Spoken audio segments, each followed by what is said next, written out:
There was this famous episode, ping pong diplomacy. We get into the situation where very different kind of a trajectory, this type of the triggering of the nuclear weapon would ever happen.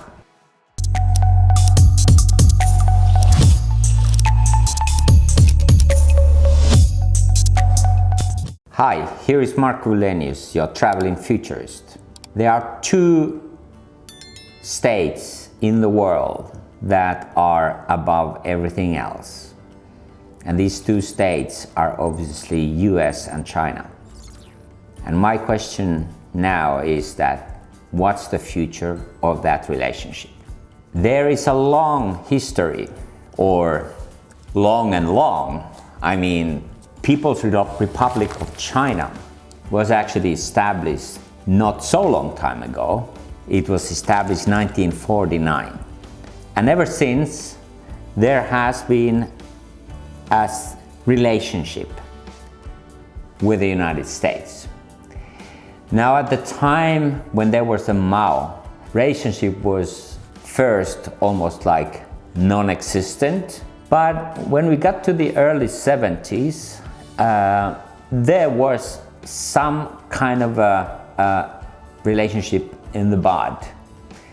There was this famous episode which was named ping pong diplomacy, because the Chinese asked the US ping pong table tennis team to come over to play with them. So that's how it all started. And then later, Henry Kissinger and the others were starting to create the kind of a diplomatic relationship. But it was very hard and the road was long. But when China started to turn towards a market economy, everything changed. Because first of all, China started to become a significant player in the global economy. And then, particularly in the times of Clinton as a president in the 1990s, he was able to build and rebuild this type of the relationship. In spite of the fact that 1989, Chinese government very cruelly crushed some demonstrations in this very infamous Tiananmen plaza in Beijing. It was a hard road, but when we get to the 2000, then there came some rather positive developments there, particularly because the Chinese influence was growing fast and all kinds of trade relationships started to emerge, which made it also very hard for the West to ignore China as a partner. And that then sort of went on until actually the current president, Xi Jinping, came to power. Again, there was some kind of a warming up of the relationship with Barack Obama. They met in the United States, and there came a more institutionalized relationship, particularly with the trades.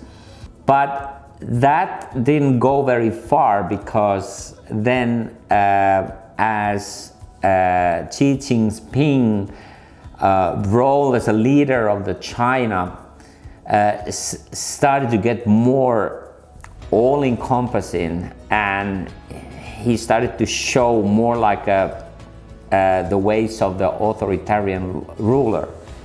That also brought it that actually there came a lot of strain between China and US, because the relationship was simply starting to have a lot of flaws. And that was the time when then ultimately when Trump became a US president, after some time, there came a lot of issues, like this Huawei case, when there was a really serious tensions that started to rise between those two mighty countries. And today we are in the situation where there is very little actual diplomacy going between those countries. Instead, there is a lot of pretty sort of aggressive moves, particularly from the Chinese side, and that is, of course, not good in the world where the trade has been expanding, and particularly where the challenges of the global system start to be the ones where actually collaboration is needed instead of competition and antagonism. So at this point we need to ask ourselves, what is the future of this relationship? It is pretty clear that there are some factors at play that would sort of be key determinants whether this relationship will get any better, or even that they would go and really start to collaborate. I think one of that type of a factor, a positive factor indeed, would be that they would actually share the opinion that they have much more those type of the issues between themselves that could sort of positively contribute to both of these countries, even more to the whole world. Those type of the issues are, for instance, battle against climate change. So what do we do that they are the two most emitting countries at the same time? So if they could agree on the steps how to bring down the emissions and then concentrations of the greenhouse gases, something that the world would truly need. Because if they are not able to collaborate and bring the others two on the table, this battle will most likely be lost. The other key issue is obviously security. Now, we already have heard last year Putin, a bit directly but mostly indirectly, implying that he might consider using nuclear weapons. Now, both US and China, and particularly China, who has very strong relationship with Russia, should see that it's none of us interest that this type of the triggering of the nuclear weapon would ever happen. The problem, however, is that even if Chinese think that way, their policy towards Russia, as well as their policy towards North Korea, is not the one that they would be very clear in their expression that this using nuclear warheads is completely out of the picture. They hint into that direction, but they don't say it very clearly. But if there was a case that United States and China would strongly collaborate on this very existential topic, that would then obviously impose a lot of pressure to these other countries that they would also need to align to this very principle of not threatening or not using nuclear missiles at any scenario. The third area, which I think it's really important for the world, is the food and the food security. So the issue around the food distribution is critical for the world, obviously.